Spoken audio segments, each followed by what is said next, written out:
Assalamualaikum warahmatullahi wabarakatuh. Alhamdulillah hamdan katsiran thayyiban mubarakan fi kama yuhibbu rabbuna wa yardah. Asyhadu an la ilaha illallah wahdahu la syarikalah wa asyhadu anna Muhammadan abduhu wa rasuluh. Wassalatu wassalamu ala Rasulillah wa ala alihi wa ashabihi wa man tabi'ahum bi ihsanin ila yaumiddin. Amma ba'du, ya ayyuhalladzina amanu taqullaha haqqa tuqatih wa la tamutunna illa wa antum muslimun. Kaum muslimin, pemirsa Roja TV yang dimuliakan Allah Ta'ala dan para pendengar radio Roja di Masjid Berada, adalah pada kesempatan siang yang berbahagia ini, kita dapat berjumpa kembali dalam pembahasan tentang masalah tauhid yang kita bahas dari kitab Sahih Bukhari di bagian akhir dari pembahasan kitab Sahih Bukhari. Kita masih membahas tentang sejumlah nama-nama dan sifat-sifat Allah. Di pembahasan yang telah lalu kita membahas ayat yaitu tentang sifat as-sam'u dan sifat al-basaru. Itu akan Allahu sami'an basira. Kita akan masuk di pembahasan yang ke-10 di kitab Sahih Bukhari ini, di akhir kitab Tauhid, hadis nomor 7390. Qala Imamul Bukhari rahimahullahu ta'ala, babu qaulillahi ta'ala huwal qadiru. Qul huwal qadiru. Qul huwal qadiru. Ala ayyab'asa alaikum azaban min fawqikum aw min tahti arjulikum. Itu surah Al-An'am ayat 65. Qala Imamul Bukhari rahimahullah ta'ala hadatsana Ibrahim ibnul Mundhir. Qala hadatsana Ma'an ibnu Isa. Qala hadatsani Abdurrahman ibnu Abi Mawali. Qala sami'tu Muhammad ibnu al-Munkadir yuhaditsu Abdullah ibnu Hasan. Yaqulu akhbarani Jabir ibnu Abdullah As-Sulami.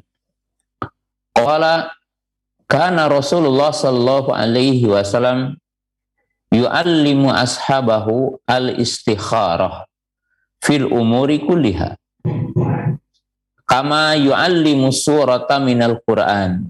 Yaqulu idza hamma ahadukum bil amri falyarka rak'ataini min ghairil fardhah summa liyaqul Allahumma inni astakhiruka bi ilmika wa astakbiruka bi qudratika wa as'aluka min fadlik fa innaka takbiru wa la aqdir wa ta'lamu wa la a'lam wa anta 'allamul ghuyub.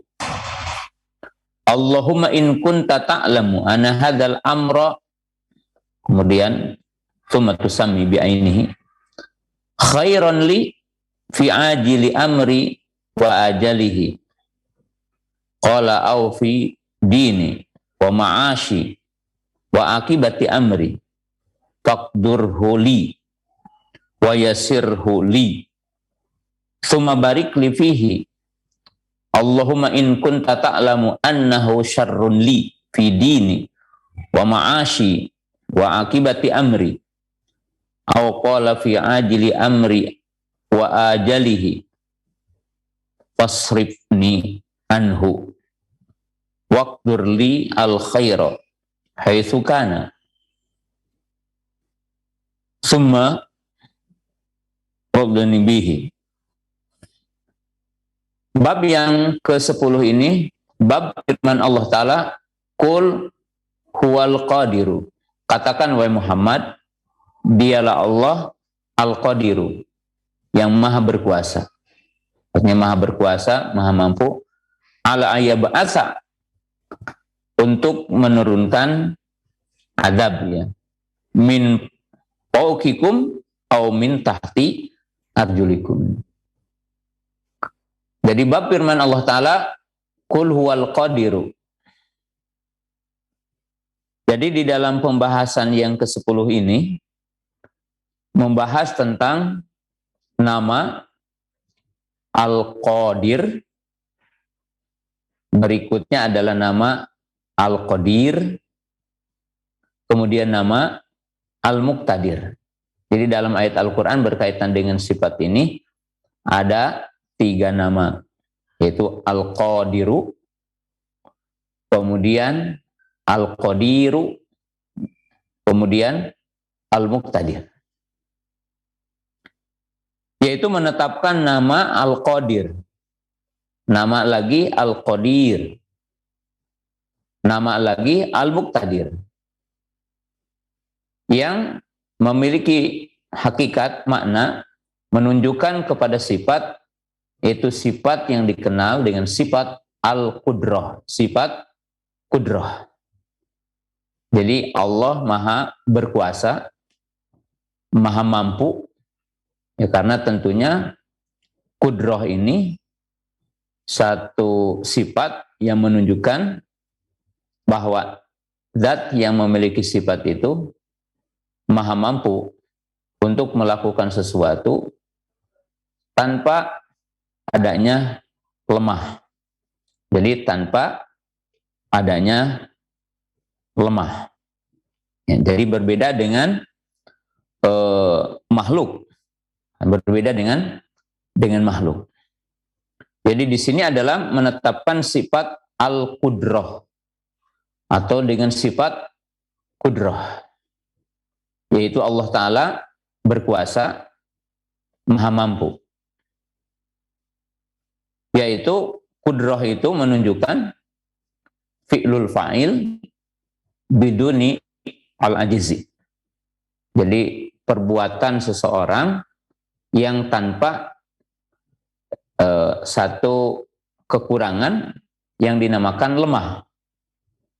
Jadi lemah artinya ketidakmampuan, atau kalau melakukan menjadi lemah. Ya, sebab kalau dalam manusia, yang tentunya manusia itu adalah memiliki sifat yang kurang, ya, maka manusia punya 2 kecacatan. Artinya manusia itu punya 2 kekurangan. Ya, berbeda dengan sifat Allah. Yaitu ketika akan melakukan sesuatu, imma adamul qudrah ala fi'lihi, yaitu imma seseorang itu tidak melakukan untuk melakukannya. Jadi kalau melakukan sesuatu tidak mampu, maka dinamakan ajiz, artinya lemah. Atau yang kedua, ya, yaitu tidak ada pengaruh lemah ketika melakukan sesuatu. Ya, kalau manusia ketika melakukan sesuatu, setelah melakukan interaksi sesuatu, berbuat sesuatu, maka ya fisiknya menjadi lemah, fisiknya menjadi kurang, kekuatannya menjadi berkurang. Nah, Allah Subhanahu wa Ta'ala yang maha sempurna dan memiliki nama-nama yang dinamakan dengan Al-Husna, Asmaul Husna, dan memiliki sifat yang dinamakan dengan sifatul ula. Kita mengetahui bahwa sifat Allah itu sifatun kamilah. Lanak sebiwajhin minal wujuh. Bahwa sifat Allah itu sifat yang sempurna, yang tidak mengandung kekurangan dari satu sisi pun. Nah, Imam Bukhari rahimahullahu ta'ala dalam bab ini, yaitu mencantumkan ayat Qul huwal qadir.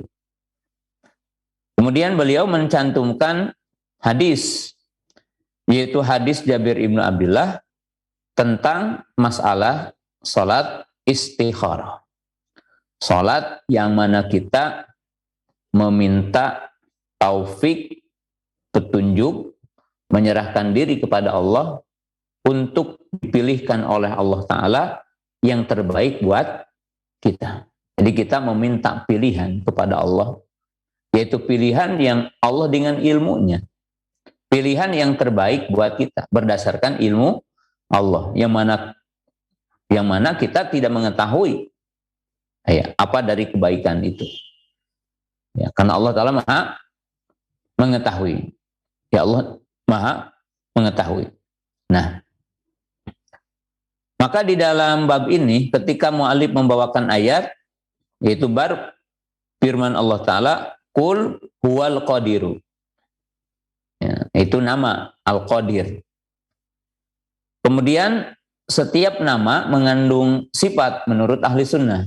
Jadi setiap nama mengandung sifat. Maka Imam Bukhari membawakan hadis salat istikharah. Membawakan hadis tentang doa istikharah. Ya, mungkin relevansi ayat judul dengan hadis, apa relevansinya? Imam Bukhari ingin menjelaskan bahwa nama Al-Qadir menunjukkan kepada sifat kudrah. Dan sifat kudrah itu adalah sifat dzatiyah. Sifat dzatiyah itu allati lam tazal wala tazal mutasifih. Yaitu sifat yang tidak berkaitan dengan masyiah, kehendak Allah. Ya. Tetapi senantiasa disifati dengan sifat tersebut. Nah, maka Imam Bukhari membawakan hadis tentang salat istikharah atau dinamakan juga dengan doa istikharah. Dalam potongan hadisnya itu, yaitu berkaitan di mana Nabi SAW berdoa, Allahumma inni astakhiruka bi ilmika wa astakbiruka bi kudratika. Jadi doa ini kan berbunyi, ya Allah, aku meminta pilihan kepadamu. Jadi aku meminta untuk ditunjukkan kepada pilihan. Aku meminta kepadamu agar ditunjukkan kepada pilihan. Bi ilmika, dengan ilmumu. Dan aku meminta ketetapan kepadamu dengan ketetapanmu. Tapi maknanya, dalam makna hadis ini, wa astakdiruka bi kudratika. Yang memiliki mana, ya Allah, berikan kepadaku kudrah. Artinya berikan kepadaku kemampuan untuk melakukan sesuatu yang aku inginkan dengan sesuatu yang engkau pilihkan. Jadi kita meminta kepada Allah untuk dipilihkan sesuatu tersebut, kemudian meminta kepada Allah Ta'ala untuk diberikan kemampuan atas sesuatu tersebut yang kita meminta kepada Allah. Nah, syahid ataupun sumber hukum dari pembicaraan ini, istimbat dari pembicaraan antara Quran dengan hadis, maka Imam Bukhari ingin menjelaskan bahwa Allah memiliki sifat kudrah. Dari mana kita menetapkan sifat kudrah bagi Allah? Yaitu pertama diambil dari nama Allah, yaitu Al-Qadir. Nama Allah Al-Qadir. Nama Allah Al-Muqtadir. Karena nama-nama ini menunjukkan kepada sifat yang satu, yaitu Al-Qudrah. Kudrah. Nah, maka Imam Bukhari ingin menyebutkan ini sifat kudrah itu diambil dari ayat Quran yang menetapkan nama Al-Qadir.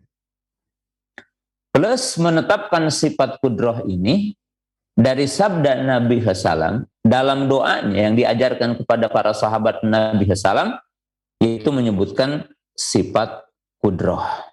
Yaitu dalam hadisnya apa? Wa astakdiruka bi kudratika. Jadi menunjukkan di situ adalah sifat kudrah. Maka di situ adalah relevansi. Jadi kesesuaian antara ayat yang menetapkan nama Al-Qadir dengan hadis yang menetapkan sifat kudrah. Ya. Jadi menunjukkan kaum muslimin, pemirsa yang dirahmati Allah Ta'ala, sifat kudrah diambil dari ayat yang menunjukkan nama Allah Al-Qadir, nama Allah Al-Qadir, nama Allah Al-Muqtadir. Ya. Maka ditetapkanlah sifat kudrah. Tapi sifat kudrah itu pun diambil dalilnya dari nas hadis yang menetapkan sifat kudrah. secara letter, yaitu di sini wa astaqdiruka biqudratika. Wa astaqdiruka biqudratika. Nah, kaum muslimin, pemirsa yang dimuliakan Allah Subhanahu wa taala. Al-qudrah sifatun min sifatillah. Wahia sifatun dzatiyah.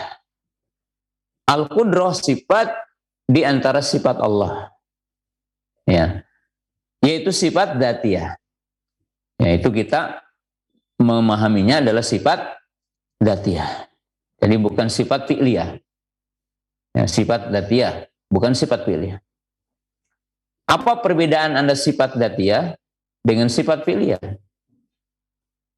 Sifat dzatiyah adalah sifat yang tidak berkaitan dengan masyiah. Sifat fi'liyah adalah sifat yang berkaitan dengan masyiah. Yaitu dalam bahasa kita, yaitu Masya Allahu kana wa malam yasha' lam yakun. Yaitu berkaitan dengan kehendak Allah. Ya, seperti katakan yakhluqu may yasha' al-khalqu, ya, mencipta termasuk sifat fi'liyah. Ya, sifat fi'liyah. Karena Allah Ta'ala menciptakan dengan kehendaknya. Dalam arti jika Allah berkehendak ya berbuat.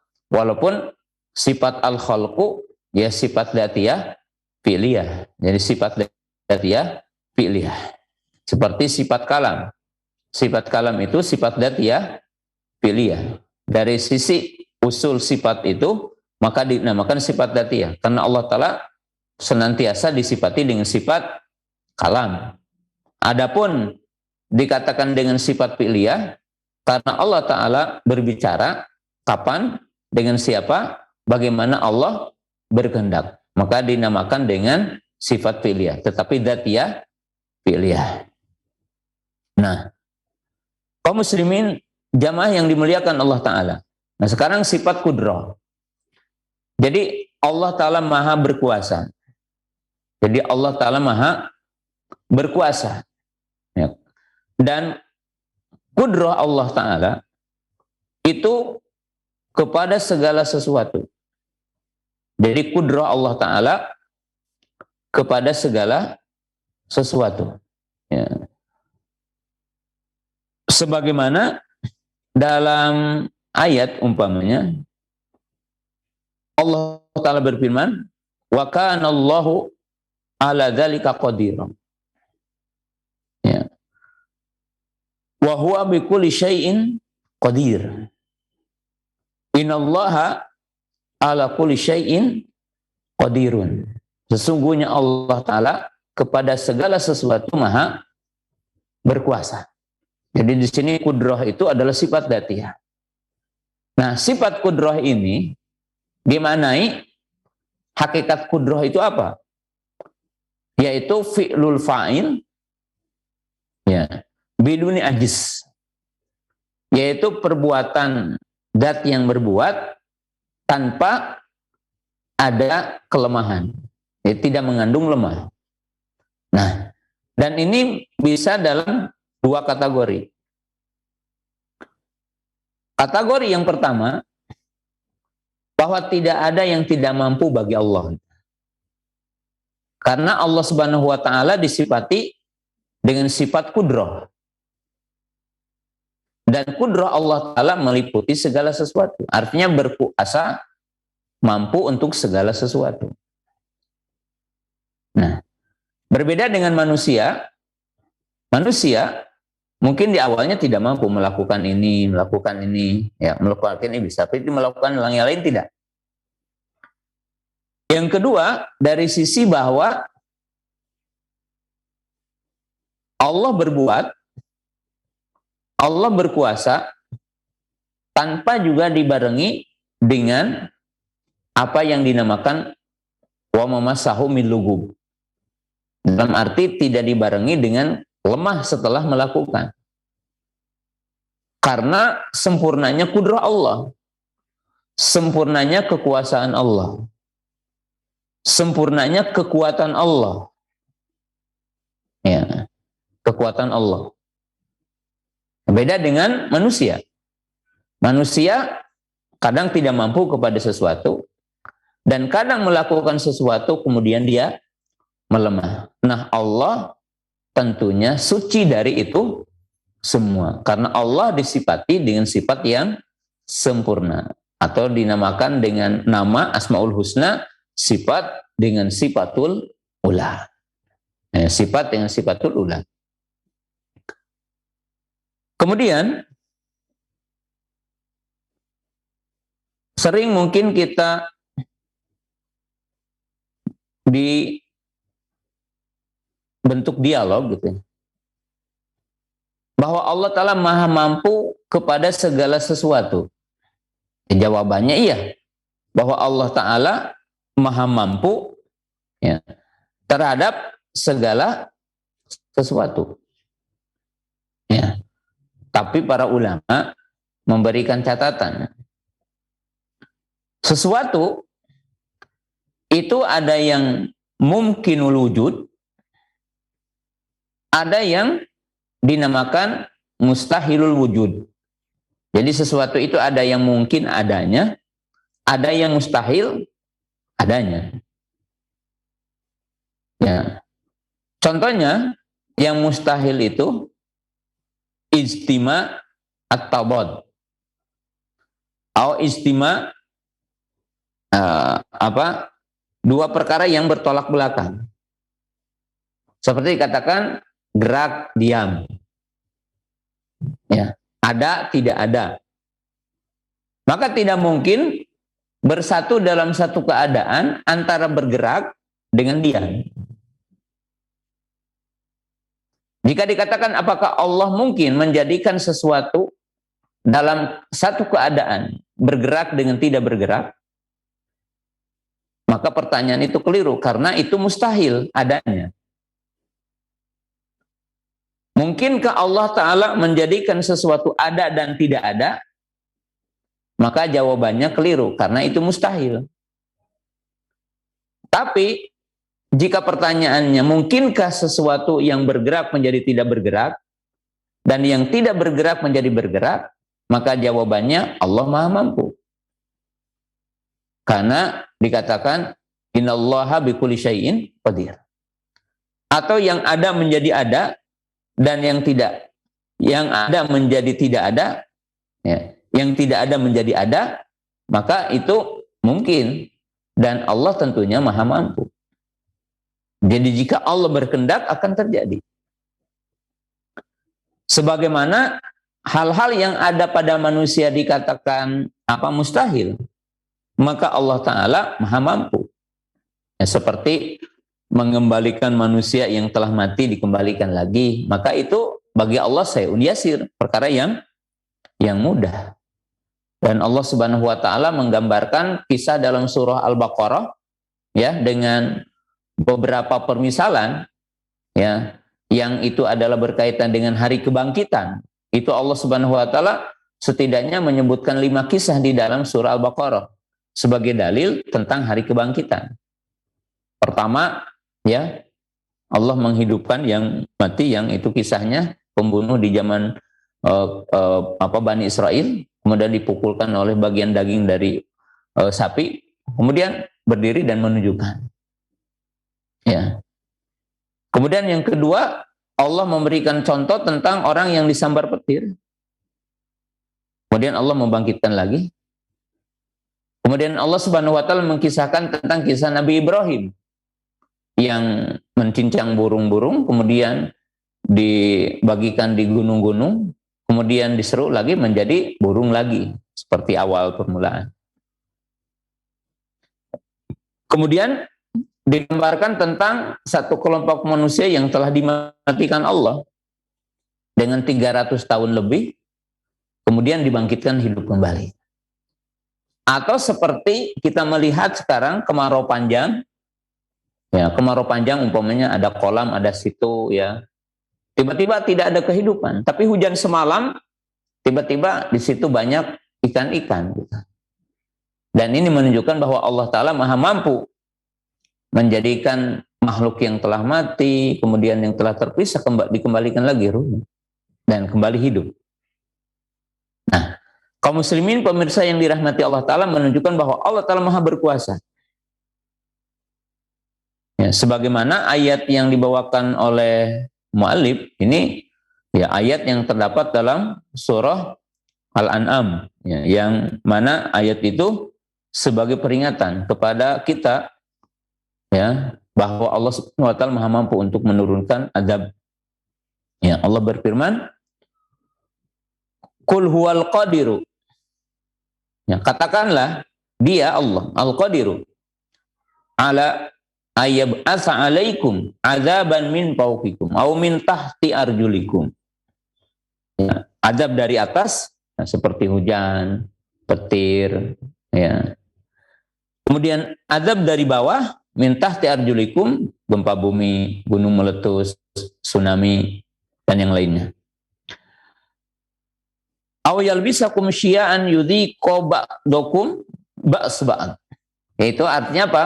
Di sini akan adanya orang-orang yang saling menzalimi, orang berkuasa dengan yang lainnya. Jadi di sini adalah peperangan, pembunuhan. Nah, itu adalah merupakan azab, ya. Undur kaifa nusarriful ayati la'allahum yafqahun. Jadi bagaimana Allah Subhanahu wa Ta'ala mengalamatkan, mungkin kalau bahasa yang mudahnya gitu, mengalamatkan ini hukuman-hukuman, ini azab-azab, ya, kepada kaum-kaum, kepada kaum Nabi Nuh gitu kan, dengan banjirnya, kepada kaum Nabi Lut, kepada kaum Nabi Nabi Musa dengan Fir'aun laknatullah, dan kaum-kaum yang sebelum kita, Allah menurunkan azab. Untuk apa? La'allahum yafqahun, supaya mereka jadi faqih. Faqih akan besarnya kekuasaan Allah, akan agungnya kekuasaan Allah Ta'ala. Ya, kita lihat bagaimana semua kemampuan yang kita miliki, ya kita mensyukuri, ya, bisa mendeteksi tentang gempa, bisa mendeteksi tentang gunung meletus.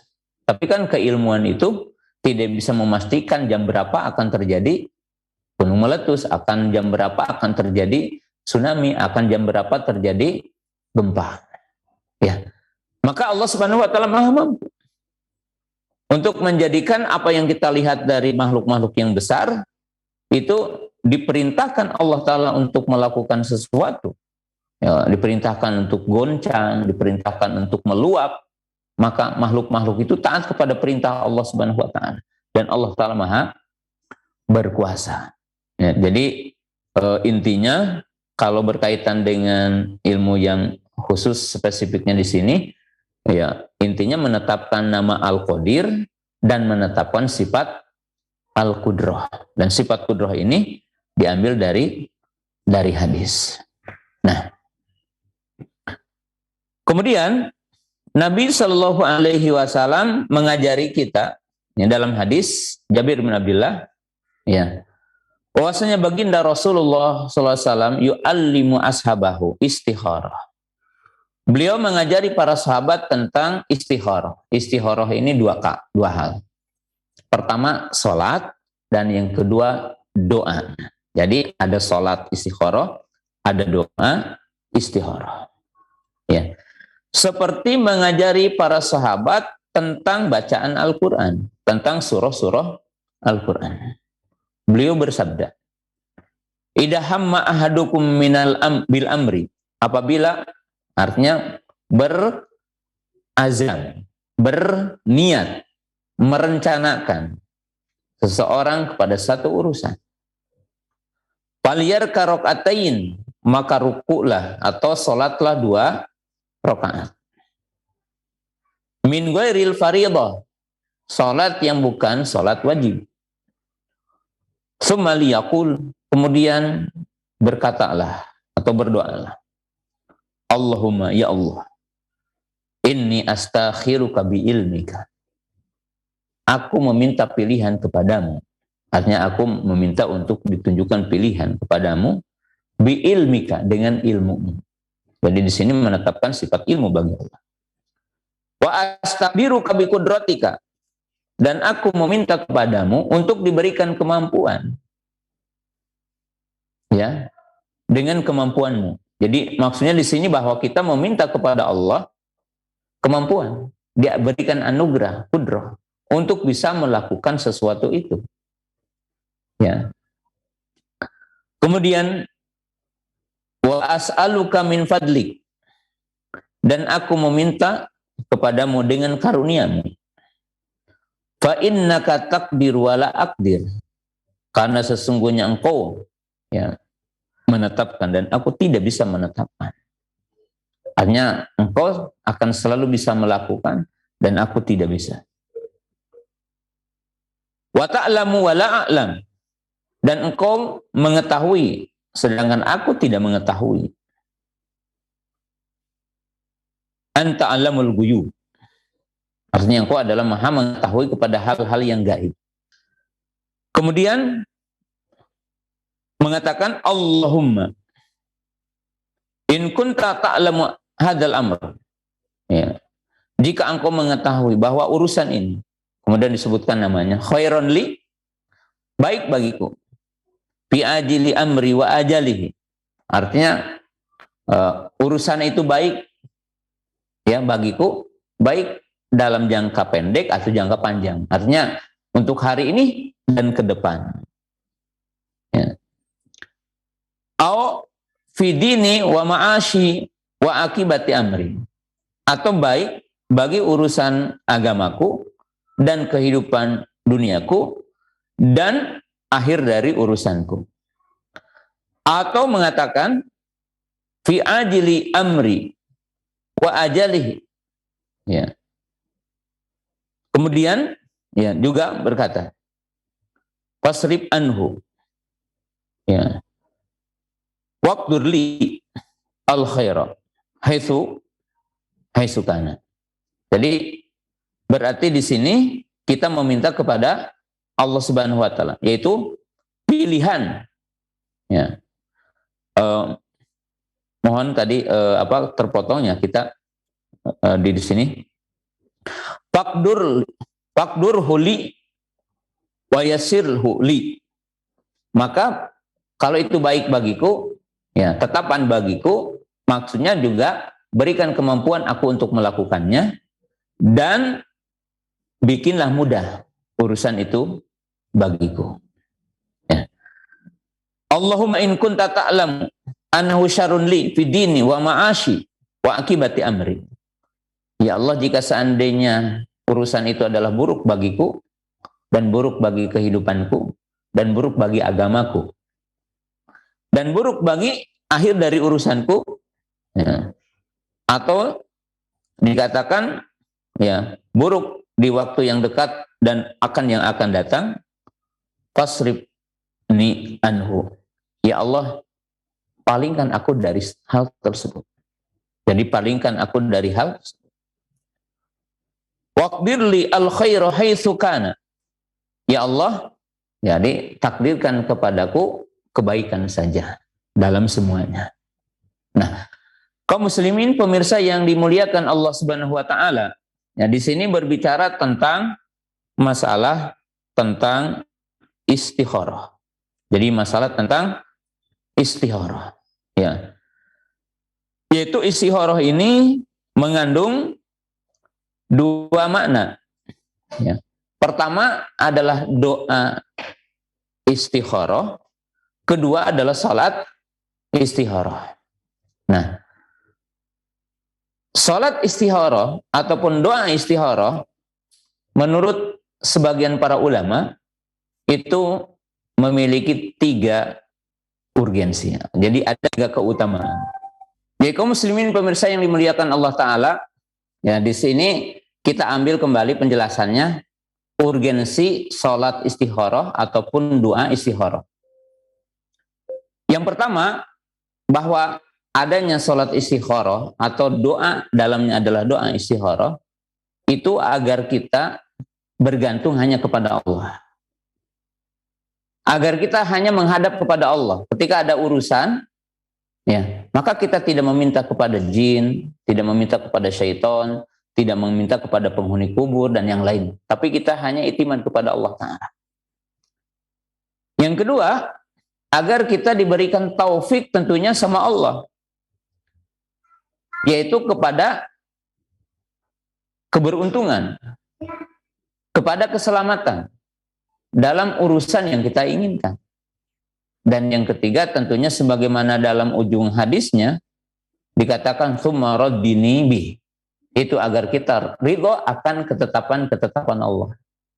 Jadi terbiasa ridho akan ketetapan Allah Subhanahu wa Ta'ala. Nah, maka ini salah satu hikmah kenapa adanya sholat istikharah. Jadi urgensi sholat istikharah di dalam Islam. Nah, kemudian poin yang sangat penting dalam istikharah tadi, ya, sebelum kita membuka pertanyaan, bahwa para ulama mengatakan orang mukmin ketika punya masalah melakukan dua hal. Pertama, musyawarah dengan siapa? Dengan orang berilmu, dengan orang yang soleh, dengan ahlul khair. Nah, ini hubungannya ketika kita di dunia ini bertanya. Tapi yang kedua, kita melakukan istikharah dengan Allah. Jadi ada bab musyawarah. Kalau musyawarah dengan sesama manusia, dengan orang soleh, orang berilmu. Kalau istikharah kepada Allah. Ya, makanya para sahabat melakukan itu semua. Dan Nabi SAW mengajari para sahabat ke poin yang sangat agung tersebut. Ya. Disunahkan untuk melakukan sholat istikharah. Dan ijma bahwa sholat istikharah hukumnya sunnah. Jadi sholat istikharah itu hukumnya adalah sunnah. Ya. Kemudian sholat istikharah itu 2 rakaat. Ya, sholat istikharah itu 2 rakaat. Mengenai tentang bacaannya para ulama berbeda pendapat. Tapi yang rajih wallahu alam tidak ada bacaan pilihan yang secara khusus tentang apa yang dibaca dalam sholat istikharah. Ya. Artinya boleh dengan surah-surah yang pendek ya, dalam sholat istikharah, karena umumnya sholat sunnah adalah dilakukan dengan pendek. Jadi ijma para ulama bahwa sholat istikharah adalah sunnah. Ya. Kemudian kaum muslimin, pemirsa yang dirahmati Allah Subhanahu wa Ta'ala. Lalu apa sebab kita melakukan sholat istikharah? Mungkin di tengah-tengah kaum muslimin, sholat istikharah itu hanya kalau mau memilih jodoh. Dan itu keliru.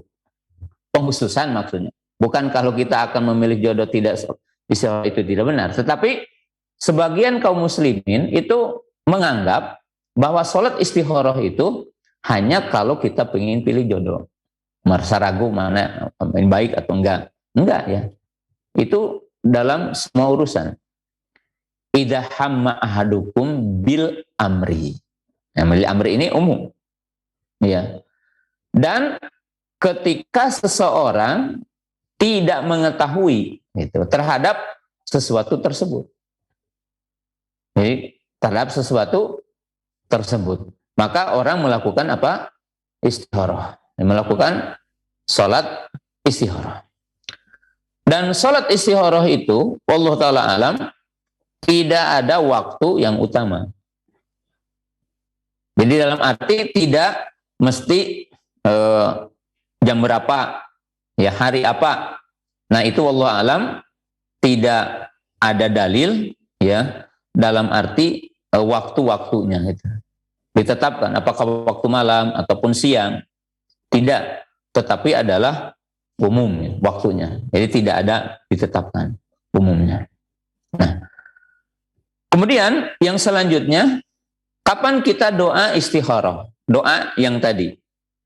Nah, doa yang tadi wallahu alam yang paling tepat menurut kebanyakan para ulama setelah sholat. Sesuai dengan makna hadis tadi. Falyarka rakaataini tsumma yaqul.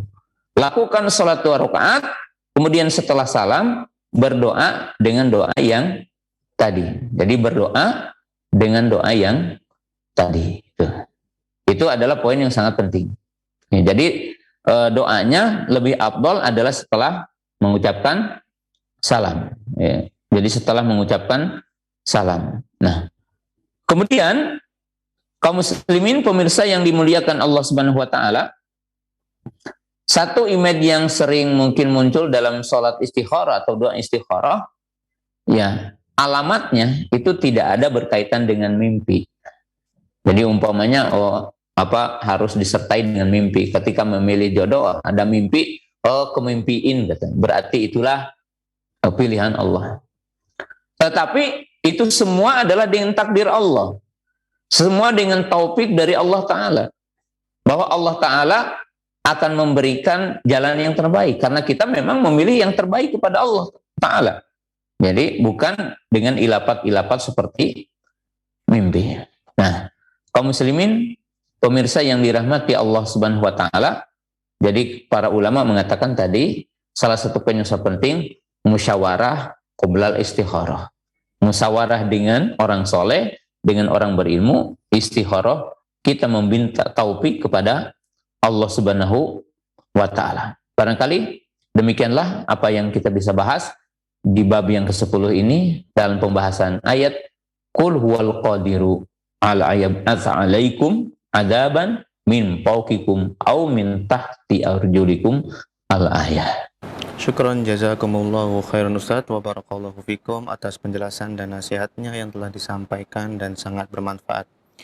Tapi khotifillah para pemerhati roja dimanapun Anda berada, kami ucapkan jazakumullahu khairan wa barakallahu fikum atas kebersamaan Anda. Dan memasuki sesi interaktif, maka kami berikan kesempatan bagi Anda yang ingin bertanya.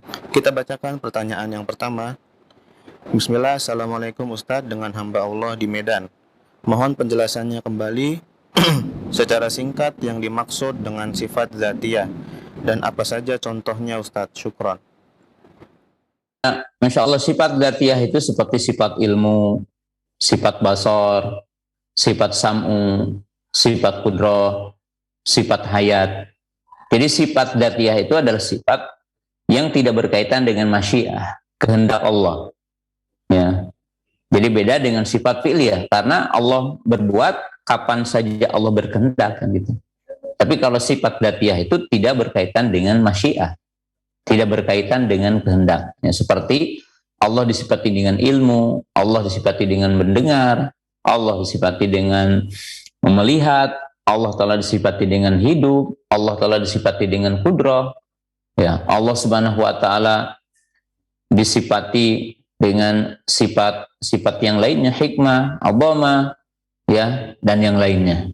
Jadi pokoknya sifat itu dibagi kepada dua. Kalau contohnya tadi, tetapi kalau rinciannya tentunya ya harus dipelajari ketika kita membahas satuannya. Wallahu ta'ala a'lam.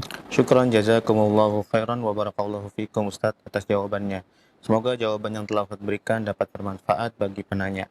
Taib, ikhwatifillah, kita bacakan pertanyaan yang kedua. Assalamualaikum Ustadz, barakallahu fik Ustadz. Dengan Abu Nisa di Bekasi, kaitannya dengan sifat kudrah, tentu Allah mampu mengazab orang-orang yang bermaksiat atau orang kafir. Namun mengapa terkadang Allah memberikan nikmat lebih banyak kepada orang yang lalai ketimbang orang yang taat? Mohon penjelasannya Ustadz.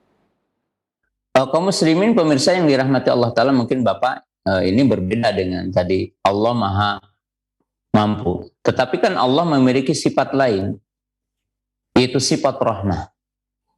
Allah maha pengasih. Allah memiliki sifat penyayang. Dan sifat rahmah itu tentunya dibagi kepada dua.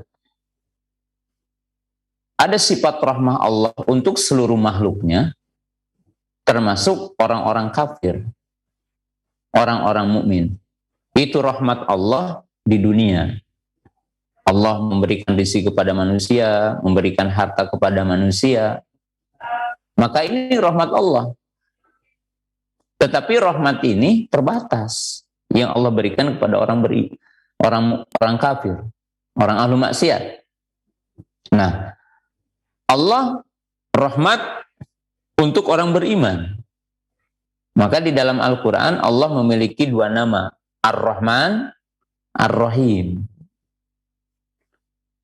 Maka dikatakan Ar-Rahman rahmatul wasi'ah, Ar-Rahim rahmatul wasilah, wa kana bil mu'minina rahima. Tidak dikatakan wa kana bil mu'minina rahmana, wa kana bil mu'minina rahima. Ya. Jadi Allah Subhanahu wa taala dengan masyiahnya, dengan kehendaknya menangguhkan azab kepada orang yang kafir di dunia. Maka Allah mengadabnya nanti yaumul kiamah. Maka dikatakan dalam ayat, janganlah kalian menganggap lalai terhadap orang-orang zalim. Allah akan menyiksanya ya, nanti yaumul kiamah. Wallahu taala a'lam. Taib, dan nampaknya pertanyaan tersebut merupakan pertanyaan penutup pada kesempatan siang hari ini. Maka kami persilahkan kepada Ustadz untuk menyampaikan kalimat ikhtitam dan kesimpulan. Tafadhol Ustadz. Kaum muslimin pemirsa yang dimuliakan Allah Subhanahu wa taala, salah satu poin yang sangat berharga bagi setiap mukmin tentang salat istikharah ya. Kemudian poin yang dijelaskan oleh para ulama tadi, karena mungkin salat istikharah hari yang udah diketahui oleh banyak kaum muslimin, tapi ada dua hal yang dikatakan oleh para ulama. Satu, antara musyawarah dengan istikharah. Jadi artinya biasakan orang mukmin itu bertanya kepada orang alim untuk bermusyawarah tentang urusannya. Kemudian meminta kepada Allah petunjuk, taufik atas urusannya. Sehingga dua hal ini ada dilakukan oleh kita. Kemudian urgensi istikharah ada tiga tadi yang tentunya harus terbetik dalam hati kita. Yang pertama, istikharah itu bentuk kesempurnaan tawakal kita kepada Allah. Bentuk kesempurnaan ketergantungan kita kepada Allah Ta'ala. Bahwa kita meminta kepada Allah, menyerahkan urusan kita kepada Allah. Iltija, iktimad kepada Allah. Dan itulah yang kita pahami, wa may yatawakkal 'alallah fahuwa hasbuh. Siapa yang bertawakal kepada Allah, maka Allah akan memberikan kecukupan. Yang kedua, istikharah dan salat istikharah adalah jalan untuk sampai kepada kebaikan. Allah akan memberikan jalan keberuntungan, kebaikan.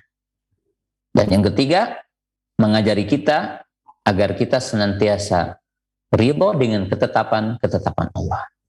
Dalam arti, jika kita mengharapkan sesuatu, kemudian Allah Ta'ala memalingkan dari apa yang kita inginkan, karena doa kita mengatakan, ya Allah, jauhkan aku jika seandainya perkara tersebut adalah jelek bagiku, baik dalam waktu dekat ataupun yang akan datang. Nah, maka ketika Allah memalingkan dari apa yang kita inginkan tadi, pertanda orang mukminnya harus sadar bahwa itu atas ketetapan Allah, bahwa itu adalah merupakan ketetapan Allah. Maka mesti ridho akan ketetapan Allah Subhanahu wa taala. Dan ini tentunya bagian dari iman kepada takdir dan hakikat iman kepada ketetapan Allah Subhanahu wa taala. Semoga Allah Subhanahu wa taala memberikan taufik dan hidayah kepada kita agar kita berada dalam akidah yang lurus, dalam memahami khususnya adalah nama-nama dan sifat-sifat Allah Subhanahu wa taala. Wa akhiru da'wana anil hamdulillahi rabbil alamin.